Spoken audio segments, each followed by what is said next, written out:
Hello friends, छेल्ला lecture में आपणे कई बाबत सीखा? हेलो एरिननी केंद्रानुरागी विस्थापन प्रक्रियाओं। हेलो एरिननी केंद्रानुरागी एटले ऋण घटक आवे ने ऋण घटक जाए एवी विस्थापन प्रक्रिया सीखा। एना उदाहरणों खास फरीथी एकवार रेफर करो। नाइट्रोनी हाजरी में प्रक्रिया झड़पी बनती थी। आव्युं तो एवुं एक नाइट्रो होय तो 443 केल्विने, बे होय तो हजी घटी गयुं 368, 3 नाइट्रो होय तो पाणीथी थई जाय प्रक्रिया, एने ओएचनी पण जरूर ना पड़े। तो हवे ए जोवुं छे के ओर्थो उपर नाइट्रो होय तो प्रक्रिया झड़पी बने, पेरा उपर होय तो बने। तो मेटा नाइट्रो में शा माटे झड़पी नथी बनती? प्रक्रिया मेटा नाइट्रो में शा माटे झड़पी नथी बनती ए जोवुं छे। एना माटे घणा बधा बंधारणो आप्या छे। आम कॉम्प्लेक्स लागे, बहु जटिल लागशे, पण एटલું બધું જટિલ નથી, કારણ કે એ બધા બંધારણ એક જ હરખા એક જ સિરીઝમાંથી બને છે। કેવી રીતે જોઈ લેજો, બનાવીએ એટલે ખ્યાલ આવી જશે।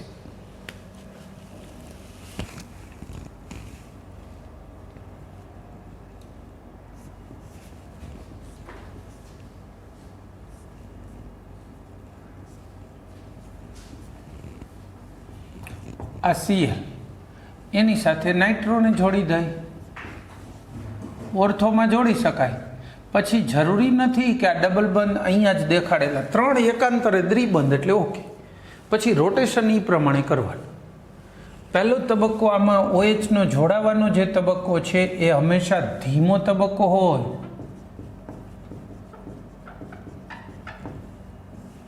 पहलो तबक्को प्रक्रियानो केवो रहेवानो छे? धीमो तबक्को।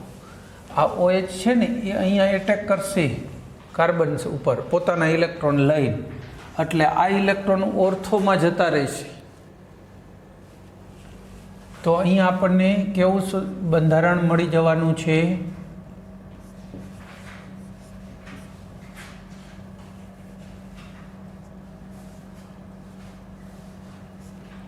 N double bond O single bond O minus અને આ પ્લસ, અહીંયા Cl અને OH આવીને જોડાઈ ગયો ને ઇલેક્ટ્રોન આપીને, એટલે આ ઇલેક્ટ્રોન અહીંયા આવી ગયા। બાકીના ભાગને કોઈ અસર નહીં અણુમાં।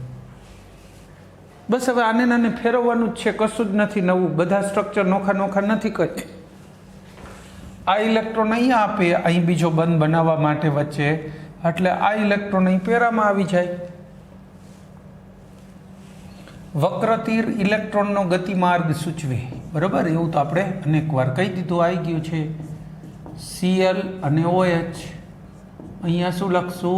NOO માઇનસ અને આ પ્લસ। ચલો રેડી? ઇલેક્ટ્રોન અહીંયા આવશે,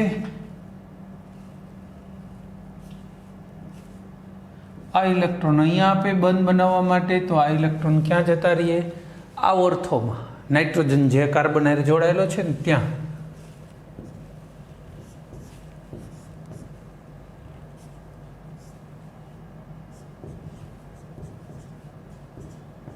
आ माइनस आ प्लस, अहींया माइनस चार्ज आव्यो, लो इलेक्ट्रॉन आव्या। आ Cl ने OH, हवे आ इलेक्ट्रॉन अहींया आपे अने आ इलेक्ट्रॉन लईने Cl निकली जाए। આપણે જનરલ આ 3 ને ન દર્શાવો હોય તો આમ ટ્રિપલ લાઈન કરી દેવા, એટલે ઇક્વિવેલન્ટ કહેવાય। 3 બરાબર 1 લખવું હોય કોમનલી તો તમે આવું દર્શાવી શકો છો, Cl OH NOO। અહીંથી અહીં સુધી ઋણભાર, આ વચ્ચે આટલું કટ કરી દેવાનું ઉપર હો, કારણ કે ઉપલા કાર્બન ઉપર ઋણભાર નથી આવ્યો એકેયમાં। જો અહીંથી અહીં સુધી ફર્યો, પણ ઉપરના કાર્બનને આ કાર્બનને ઋણભારનો લાભ ના મળે। હવે એ ઇલેક્ટ્રોન લઈને Cl નીકળી જાય અહીંયા, તો શું બની જશે? આમાંથી આ બીજો તબક્કો થશે। જો ઝડપી તબક્કો, બીજો તબક્કો ઝડપી હોય, Cl દૂર થઈ ગયો તો આપણને આ OH અને આ NO2 આવું મળશે। ઓર્થોનાઇટ્રોફિનોલ મળી ગયો। આ કઈ પોઝિશન દર્શાવી? નાઇટ્રો ક્યાં રહ્યો? ઓર્થો ઉપર. હવે આપણે આવી જ પ્રક્રિયા આખી કોના માટે લખશું? મેટા માટે, પેરા માટે, બધા માટે એક એક લખવાની છે. બરાબર. અહીંયા લઈએ આગળ. પણ એક બાબત તમને જાણકારી આપું. અમુક પેરેન્ટ્સ, અમુક સ્ટુડન્ટ પૂછી રહ્યા છે ફોન કરીને સ્કૂલને, બીજા ટ્રસ્ટીશ્રીઓને પણ, પરીક્ષા ક્યારે હશે 12માની? કારણ કે આટલું ભણી રહ્યા છે એટલે પરીક્ષાની ટેન્શન માંડ્યું થવા સ્વાભાવિક છે. સારી વાત છે, ટેન્શન લ્યો છો. સાવ સાચું કહું તો ભણવાનું ટેન્શન લો, પરીક્ષાનું નહીં. પરીક્ષા ગવર્મેન્ટને પાછળ લઈ જવી પડે એવું છે. શું કામ?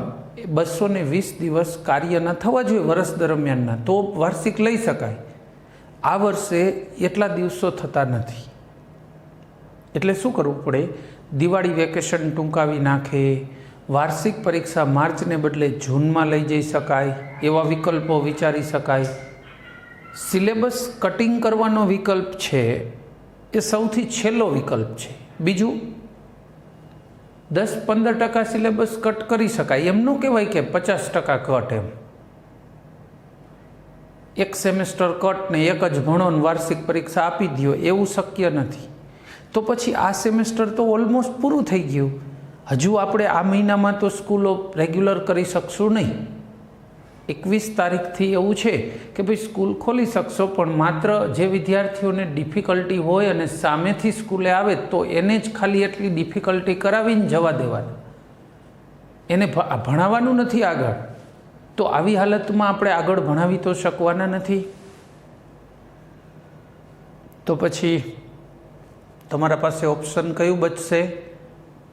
અત્યારે આપણે જે શીખડાવીએ છીએ એ મેક્સિમમ તૈયાર કરો. કેમિસ્ટ્રીમાં જો આ 3જા ચેપ્ટરે તો પહોંચી ગયા છો, અને શોર્ટ ટાઈમમાં બીજા જે ટૂંકા ચેપ્ટરો છે પાછળના એ હું વચ્ચે જ લઈ દઈશ. એટલે આ દિવાળી સુધીમાં આપણે એક સત્રનું કામ પ્રોપરલી થઈ જાય એવું જોઈશું. બરાબર. એ કામ શક્ય એટલું પૂરું કરવું છે. બીજું કે ઘણી બધી સ્કૂલો પ્રાઇવેટ અને ગવર્મેન્ટ બંનેમાં એ લોકો અત્યારે ભણી રહ્યા નથી. એટલે પરીક્ષા માર્ચમાં ગોઠવી શકાય એવા સીધા સંજોગો તો છે જ નહીં. પણ તમે તમારી તૈયારીમાં રહો, હારે હારે તૈયાર કરો, જેથી કરીને તમે જ્યારે અમને મળશો ને રૂબરૂમાં, સ્કૂલમાં ભણવા આવશો ને, ત્યારે અમે આગળ ને આગળ ભણાવી શકીએ. જેટલું ભણાવ્યું ત્યાંથી આગળ ભણાવી દઈએ. કોર્સ પતી જાય એટલે આપણે પહેલેથી ચાલુ કરાય ને, એટલે જે અત્યારે ભણો છો એ બેનિફિટમાં થઈ જાય, બીજી વાર આવી જાય. એટલે તમને ઘણું ભણવામાં મજા આવે, અમને મજા આવશે. તમને આગળ ભણાવવામાં મજા એટલા માટે આવે કે અમે બીજી વખત કોઈ સ્ટુડન્ટને ભણાવતા હોય. નકર સાયન્સમાં કોઈ દિવસ એવું ન બને કે આખો સિલેબસ પૂરો કરીને પાછો પહેલેથી ચાલુ કરી શકીએ આખો. એ પછી નથી આવડતું એટલું માંડ લઈ શકીએ છીએ રિવિઝનમાં. પણ આ વખતે તો આખાનું હોલમ સોલ સિલેબસનું રિવિઝન થઈ શકે એમ છે. અત્યારે વિડીયો લેક્ચર પણ મેક્સિમમ આવશે. તમારે એટલા બધા આવશે કે જેથી દિવાળી સુધીમાં એક સત્ર હોય તો એક સત્રના બધાએ આવી જાય એટલું. એટલે તમારું કામ ઘણું બધું આગળ નીકળશે. અને પરીક્ષા કાં ડિલે થશે કાં કંઈ એનું ઓપ્શન નીકળશે, ચિંતા નહીં કરતા. ઘણા બધા પૂછે જ, પણ માર્ચમાં પરીક્ષા નહીં થાય, કંઈક ના કંઈક આગળ પાછળ થશે. ભણવાના દિવસો પૂરા કરવા પડે, ફરજિયાત છે. ત્યાર પછી જોઈએ હવે આમાં આ ઓર્થો ઉપર નાઇટ્રો છે ને, પેરા ઉપર જોઈએ. જો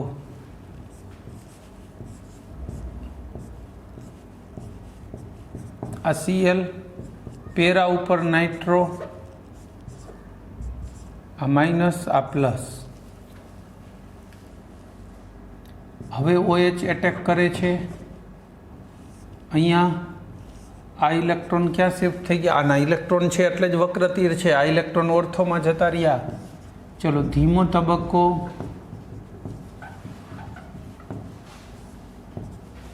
આમાં શું બની રહ્યું છે એ જોઈએ.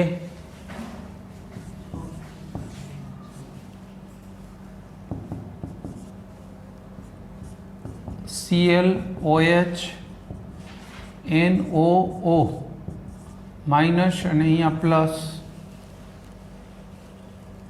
ઇલેક્ટ્રોન અહીંયા જતા રહ્યા. બરાબર. હવે નેક્સ્ટ શું થવાનું છે? આ ઇલેક્ટ્રોન અહીંયા જશે અને આ ઇલેક્ટ્રોન અહીંયા પેરા પોઝિશનમાં આવશે. તો આમાંથી શું બનવાનું છે?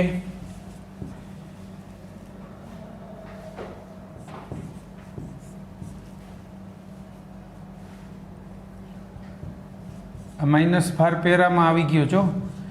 N double bond O single bond O આ પ્લસ ભાર. બાકી બીજું શું થવાનું છે? ડબલ બોન્ડ અહીંયા પણ છે, અહીંયા પણ છે, ClOH. હવે આ ઇલેક્ટ્રોન અહીંયા આવશે ડબલ બંધ બનાવવા માટે, આ અહીંયા જશે. તો આમાંથી શું બનવાનું છે? એક ડબલ બંધ અહીંયા, અહીંયા સિંગલ બંધ ઓ. થોડી ઝડપ રાખીએ કારણ કે સેમ જ છે, આખામાં સિમિલર જ છે ઇફેક્ટ. સ્ટ્રક્ચર ઘણા બધા લાગશે પણ સમજાવવા માટે મારે ડ્રો કરવા જરૂરી છે. પણ એક સરખા હોવાથી ઝડપથી કામ કાઢીએ. આટલા 3 ન લખવા હોય તો એક સાથે લખી શકાય. આ ઇલેક્ટ્રોન હવે અહીંયા આવે, આ લઈને Cl દૂર થાય. આને ઇક્વિવેલન્ટની નિશાની કહેવાય. ઇક્વિવેલન્ટ કરીને આમ લખી શકાય કે અહીંયા થોડો ભાગ કાઢી નાખો, ClOH, આ N O અને O. રેડી? હવે ઝડપી તબક્કો થશે. ઝડપી તબક્કો Cl દૂર થઈ જાય આ ઇલેક્ટ્રોન લઈને, તો શું બનવાનું છે? OH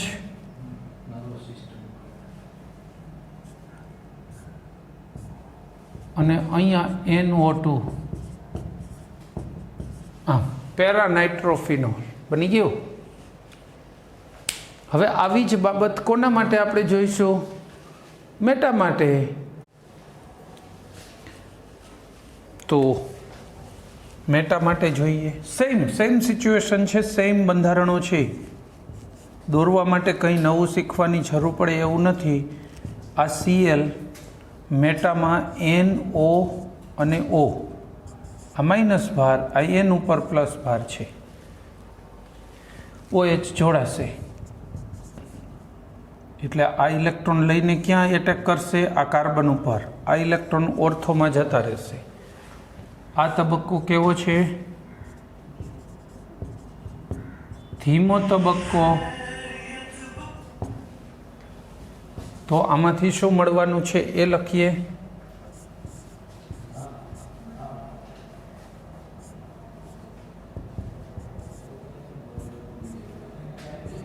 આ ClOH N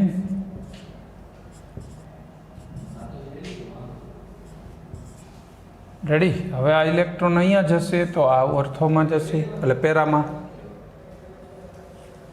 તો પછી બીજું બંધારણ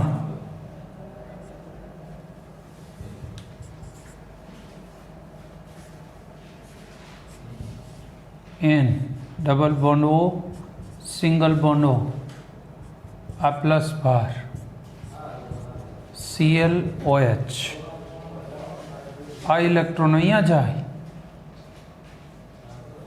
તો આ ઇલેક્ટ્રોન અહીંયા શિફ્ટ થઈ જાય. તો પછી ત્રીજું બંધારણ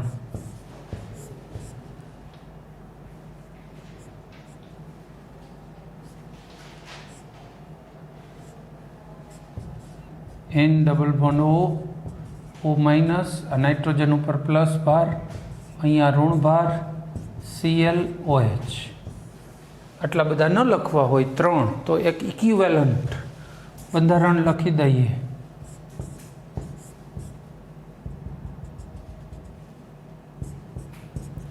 ClOH. કારણ કે આ જ્યારે આપશે ને ત્યારે આ Cl લઈને નીકળે છે. આમ તો આ Cl ને લઈને નીકળતો દર્શાવી દઈએ. NO આ ઋણ ભાર ને નાઇટ્રોજન ઉપર ધન ભાર. હવે ઝડપી તબક્કો.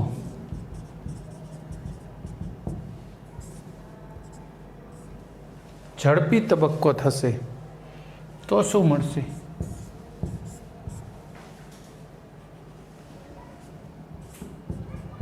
આવો એચ, સીએલ નીકળી ગયો અને પેરામાં NO2 ભેગો NO2 લખ નખાય ઉતાવળ હોય ને તો, બાકી ટાઈમ હોય તો આખો લખી દો સ્ટ્રક્ચર સાથે, કાંઈ માઇનસ ભાર ને આ પ્લસ ભાર. મેટા નાઇટ્રોફિનોલ થઈ ગયો. આ બધાના બંધારણો થઈ ગયા. જો ઘણા બધા આપ્યા છે પણ બધા સરખા, એક આવડે છે એટલે બધા લખી શકશો. હવે આપણે આને સમજાવીએ. કોઈ પણ એક ધન વીજભાર છે, અહીંયા ઋણ વીજભાર, બે છૂટા પડે તો અસ્થિર બને. જેમ બે નજીક આવે એકબીજાની એટલે સ્થિરતા વધે. તટસ્થીકરણ થઈ જાય તો એકદમ સ્થાયીતા વધે. ધન અને ઋણ નજીક આવશે તો સ્થિરતા વધશે. બરાબર છે. અહીંયા એવું જ છે. જો જે ઋણ વીજભાર OH દ્વારા આવ્યો છે, NO2 સમગ્રપણે તો તટસ્થ છે, ધન ને ઋણ થઈ, તો એ ઋણ વીજભાર જે છે એ આમાં જુઓ નાઇટ્રોજનના ધનની બાજુમાં આવ્યું જો, એટલે એની સ્થિરતા થોડીક વધી. અહીંયા જોઈશું તો આ ઋણ અને આ ધન જો નાઇટ્રોજનની બાજુમાં. મેટામાં એવો ચાન્સ જ નથી. નાઇટ્રોજન ઉપર ધનભાર છે પણ એના જે કાર્બન એટચ છે ને એના એ ઋણભાર આવતો જ નથી, બાજુમાં થઈને જતો રહે છે. જો તો આ બેની પ્રમાણમાં સ્થિરતા છે, આમાં એવું કંઈ છે નહીં. તો આ પહેલી બે પ્રક્રિયામાં પુરોગામી વેગ વધી જાય એટલે ઓર્થોને પેરા ઉપર પ્રક્રિયા થવાના ચાન્સ વધી જાય, મેટા ઉપર ઘટી જાય. નીપજ નથી મળતી મેટા, અથવા મેટા ઉપર નાઇટ્રો હોય તો સ્થિરતાનો કોઈ લાભ મળતો નથી. એટલે જે નોર્મલી સીએલની થતી હતી એવી પ્રક્રિયા થાય એમ. નાઇટ્રોનો કોઈ સપોર્ટ નથી મેટા ઉપરથી. એટલે મેટા નાઇટ્રો ક્લોરોબેન્ઝિન લ્યો તો પ્રક્રિયા ઝડપી ન થાય. ઓર્થો કે પેરા લઈને તો આપણને ખબર હતી, જો ઓર્થો પેરા નાઇટ્રો એકેય ન હોય તો 623 કેલ્વિન તાપમાન જોઈતું હતું ડાઉ પદ્ધતિ. એક NO2 આવે એટલે 443 કેલ્વિન થઈ જાય તાપમાન. તો તાપમાનમાં ફાયદો મળે કે નહીં? થોડાક નીચા તાપમાને પ્રક્રિયા શક્ય બની. બરાબર, એ મોટો ફાયદો મળ્યો તાપમાનનો. એ મેઇન છે. અહીંયા ટેમ્પરેચરનો બેનિફિટ મળે, પણ મેટામાં હોય તો એવો કોઈ બેનિફિટ નથી મળતો. કારણ જે કાર્બન હારે નાઇટ્રોજન એટેચ છે એ કાર્બન ઉપર ઋણભાર આવતો હોત ને તો એના કારણે સ્થિરતા વધે, એ નથી વધતી. બરાબર, આ સાથે એની વાત પૂરી કરીશું.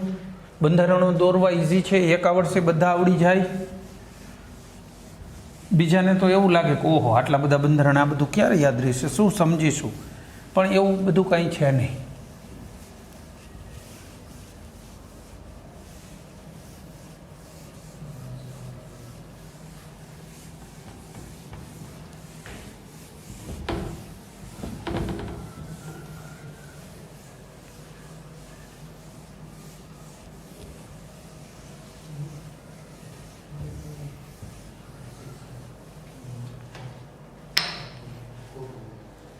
ચલો એના પછી હવે વાત કરીશું. આ કેન્દ્ર અનુરાગી હતી ને, ઇલેક્ટ્રોન અનુરાગી વિસ્થાપન પ્રક્રિયાઓ.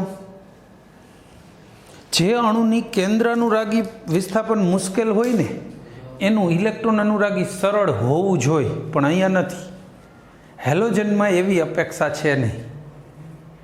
હેલોજનમાં ઇલેક્ટ્રોન અનુરાગી પણ એટલું જ મુશ્કેલ છે.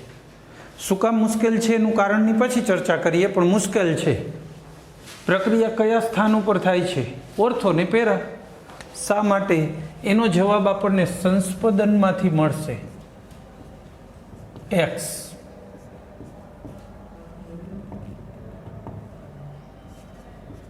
આ અહીંયા સંસ્પદન અનુભવશે. આ ઇલેક્ટ્રોન અહીંયા બીજો બંધ બનાવવા આપે એટલે આ ઇલેક્ટ્રોન ઓર્થોમાં જતા રહીએ.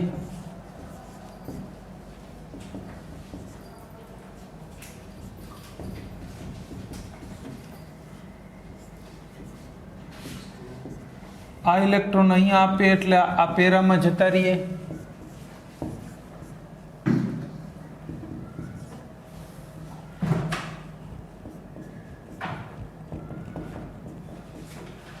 આ ઇલેક્ટ્રોન અહીંયા ઓર્થોમાં.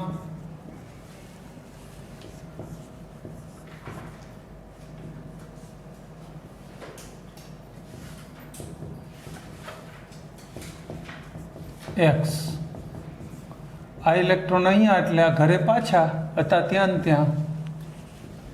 તો ફાઇનલી આપણને શું મળવાનું છે એમાંથી x 6 ઇલેક્ટ્રોન થઈ ગયા. આ થઈ ગયું. રેડી?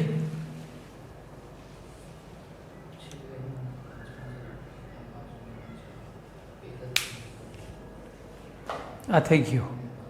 આમાં ઓર્થો ને પેરા ઉપર જો ઓર્થો અને પેરા ઉપર ઋણભાર છે તો ઇલેક્ટ્રોન અનુરાગી વિસ્થાપનમાં તો ધન ઘટક આવવાનું હોય ને, તો ધન ઘટક ક્યાં આવી શકે છે? ઓર્થો અને પેરા ઉપર આવી શકે. જો તો હેલોજનની નિર્દેશક અસર કેવી થઈ? ઓપી નિર્દેશક. બેન્ઝીન રિંગને નિષ્ક્રિય બનાવે છે. શું કામ નિષ્ક્રિય બનાવે એની વાત પછી કરીએ, પણ એ નિષ્ક્રિય બનાવે છે છતાંય આવનારને ઓર્થો ને પેરા ઉપર એન્ટ્રી આપે છે. પહેલાં પ્રક્રિયાઓ જોઈ લે, પછી એના કારણની ચર્ચા કરીએ. થોડી આવી ઇલેક્ટ્રોન અનુરાગી વિસ્થાપન પ્રક્રિયાઓ. ચલો, ક્લોરિનેશન. ઇલેક્ટ્રોન અનુરાગી એટલે chlorination, Friedel Crafts alkylation, Friedel Crafts acylation, sulphonation, nitration, આ બધી. તો પહેલાં ક્લોરિનેશનને પકડીએ. ચલો, ક્લોરોબેન્ઝીન.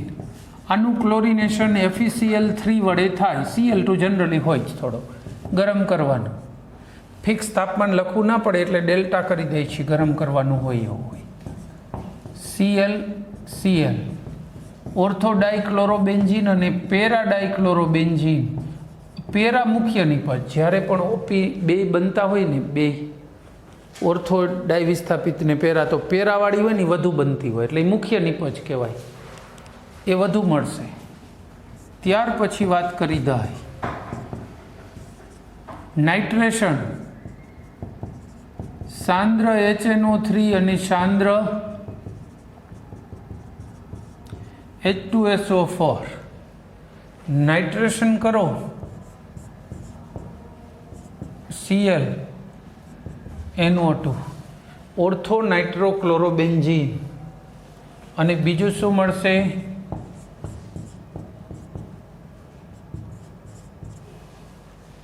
પેરા નાઇટ્રોક્લોરોબેન્ઝીન. એમાં આ પેરાવાળું મુખ્ય મળેલો ને આ વધુ મળે, મુખ્ય નિપજ. ત્રીજી પ્રક્રિયા લખીએ.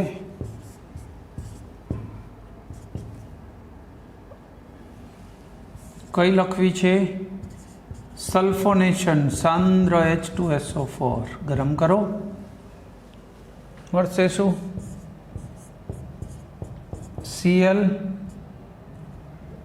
ClSO3H. આ મુખ્ય નિપજ. પેરાક્લોરોબેન્ઝીન સલ્ફોનિક એસિડ. અને બીજો શું મળે? ઓર્થોક્લોરોબેન્ઝીન સલ્ફોનિક એસિડ. આ મળે.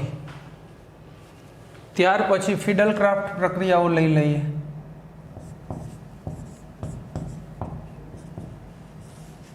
ફિડલક્રાફ્ટ રિએક્શન. CH3Cl અને નિર્જળ AlCl3 ગરમ કરો. CH3 જોડાય. ઓર્થોક્લોરોટોલ્યુઇન અને ઓર્થોક્લોરોટોલ્યુઇન કહેવાય. અને બીજો પેરાક્લોરોટોલ્યુઇન. બીજું શું મળે? પેરાક્લોરોટોલ્યુઇન. વધારે સ્થાયી કયો હોય? પેરા. આ મુખ્ય નિપજ મળે. સ્થાયી એ જ હોય. 1-chloro 2-મિથાઇલ benzene, 1-chloro 4-મિથાઇલ benzene. એવું કેવું હોય તોય કહી શકો. Cl ફિડલક્રાફ્ટ reaction. CH3COCl નિર્જળ AlCl3 ગરમ કરો. આ વખતે COCH3 એન્ટર થશે, પણ બેન્ઝીન આરે COCH3 જોડાય ને તો એને શું કહેવાય? એસિટોફિનોન. એસિટોફિનોનમાં Cl હોય તો પેરાક્લોરો એસિટોફિનોન. અને બીજો મળશે ઓર્થોક્લોરો એસિટોફિનોન. બરાબર.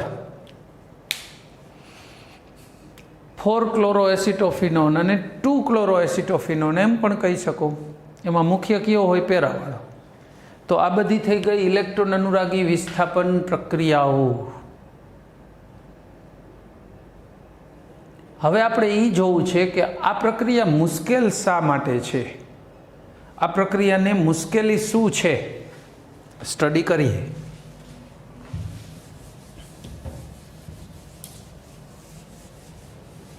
આ બધી પ્રક્રિયા જેટલી આ પાંચે લખી ને એમાં શું થાય, એક ધન ઘટક જોડાવા આવે, એના બદલે મુખ્ય અણુમાંથી કોઈ ધન ઘટકને દૂર થવાનું હોય, H+ મોટા ભાગે દૂર થાય.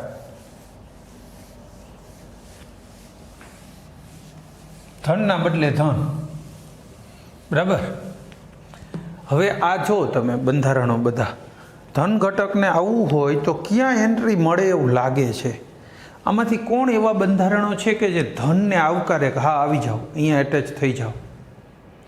કયા બંધારણો છે કે જે ધન ભારિતને પોતાના તરફ આકર્ષી શકે છે? આ ત્રણેય ઋણભારિત. અહીંયા કદાચ કોઈ ધન જોડાવા આવ્યું E+, તો ક્યાં જોડાશે? ઓર્થોમાં હાર્યું. H+ દૂર કરી દઈ, ચલો તો આપણને શું મળવાનું? અહીં Cl ને અહીંયા ઓર્થોક્લોરો મળી જાય. કદાચ અહીંયા E જોડાવા આવે તો આવા બંધારણમાં H દૂર થયા પછી શું મળે? પેરા ઉપર. આમાં પણ ક્યાં મળે? સેમ આના જેવું જ મળે. પણ આ પ્રક્રિયા તો પછી ધીમી શું કામ છે? આ સંસ્પદન બંધારણો તો પ્રક્રિયા ઝડપી હોવાનું સૂચવે છે. શું કામ? આ ઋણ હોય એટલે ધનને આકર્ષે, ઝડપીમાં ઝડપી આકર્ષે, પ્રક્રિયા ઝડપી થાય. તો આમાં પ્રક્રિયા નોર્મલી તો કેવી હોવી જોઈતી હતી? ખૂબ ઝડપી. ઝડપી હોવાનું કારણ શું? આ સંસ્પદન બંધારણો, પ્રક્રિયા સંસ્પદન બંધારણ મુજબ ઝડપી થવી જોઈએ, પણ પ્રાયોગિક રીતે ધીમી થાય છે. પ્રાયોગિક રીતે શા માટે ધીમી થાય? બીજી કોઈ અસર કામ કરતી હોય. બીજી અસર છે હેલોજનની હેલોજનની પ્રેરક અસર. હેલોજનની નોર્મલી પણ પ્રેરક અસર ઇલેક્ટ્રોન આકર્ષક છે, ઇલેક્ટ્રોનને પોતાના તરફ આકર્ષવાની વૃત્તિ ધરાવે. અને એમાંય પાછા આ બંધારણોમાં તો X ઉપર પ્લસ ભાર આવ્યો. હવે એની આકર્ષવાની ક્ષમતા કેવી થઈ જાય? ખૂબ ઝાઝી. પ્રેરક અસર બહુ પાવરફુલ થઈ જાય. આની પ્રેરક અસર આ ઇલેક્ટ્રોનને ક્યાંય ભાગ લેવા ન દે, પોતાની તરફ જ ખેંચીને રાખે. અહીંયા ઋણભાર છે પણ ખેંચાયેલો કોના તરફ છે? આંતરિક X તરફ. એટલે બીજા કોઈ સાથે ક્યાંય ભાગ લઈ શકતો નથી, બરાબર. આ એની સ્પેશિયાલિટી છે કે એ ક્યાંય ભાગ લઈ શકતો નથી. એવું શું કામ થાય છે? એને ભાગ લેવામાં શું નડે છે? બરાબર, આ Xની પ્રેરક અસર અને બેમાં પાવરફુલ પ્રેરક અસર છે. સંસ્પદન અસર એમ કે પ્રક્રિયા ઝડપી થાય, પ્રેરક અસર એને સાવ ધીમી પાડે, બંધ કરે છે. બેમાં પાવરફુલ પ્રેરક અસર હોય તો પ્રક્રિયા ઝડપી થાય કે ધીમી થાય? ધીમી. આપણને આપણા મોટા ભાઈએ એમ કીધું હોય કે તું પિક્ચરમાં જા, છૂટ આપી અને પપ્પાએ ના પાડી કે ભાઈ હવે નથી જવું, તો શું કરવાનું હોય? જવાય કે ન જવાય? જવાય ને. જાવ તો બેયની સર્વિસ થાય, એકની નહીં, બરાબર. એ જોવાનું ને. તો જે મોટી અસર હોય, જે પાવરફુલ અસર છે, એને કીધું એમ કરવું પડે. અને પાવરફુલ અસરે શું કીધું છે અહીંયા? પાવરફુલ અસરના કહેવા મુજબ આ પ્રક્રિયાનું શું થવું જોઈએ? થવી જોઈએ કે ન થવી જોઈએ? પાવરફુલ અસર મુજબ પ્રક્રિયા ન થવી જોઈએ, ધીમી થવી જોઈએ. યસ, તો પછી પ્રક્રિયા ધીમી જ થાય છે. પાવરફુલ અસર પ્રેરક અસર છે, સંસ્પદન પ્રક્રિયાને ધીમી પાડે છે, પણ સંસ્પદન ઝડપી બનાવે છે, પણ પ્રેરક અસર ધીમી પાડે છે. અને પ્રેરક અસર મુખ્ય છે અહીંયા. એટલે ઓવરઓલ પ્રક્રિયા શું થવાની? ધીમી જ પડશે. નોર્મલી એ થવી જોઈએ એના કરતાં પણ ખૂબ ધીમી થશે. આપણે પહેલાં જ કીધું ને કે જે અણુમાં કેન્દ્રાનુરાગી પ્રક્રિયા મુશ્કેલ હોય ને એમાં ઇલેક્ટ્રોન અનુરાગી સરળ હોવી જોઈએ. પણ હવે આવી ઘટનાના કારણે આ મુશ્કેલ છે. એટલે આ હેલો એરિન્સ એવા સંયોજનો છે જેના માટે કેન્દ્રાનુરાગી અને ઇલેક્ટ્રોન અનુરાગી બંને પ્રકારની પ્રક્રિયાઓ મુશ્કેલ છે. થાય છે ખરી, બેયની આપણે પ્રક્રિયાઓ જોઈ, પણ મુશ્કેલ છે. સારું, તો આ સાથે આપણો લેક્ચર પૂરો કરીશું. જય હિન્દ.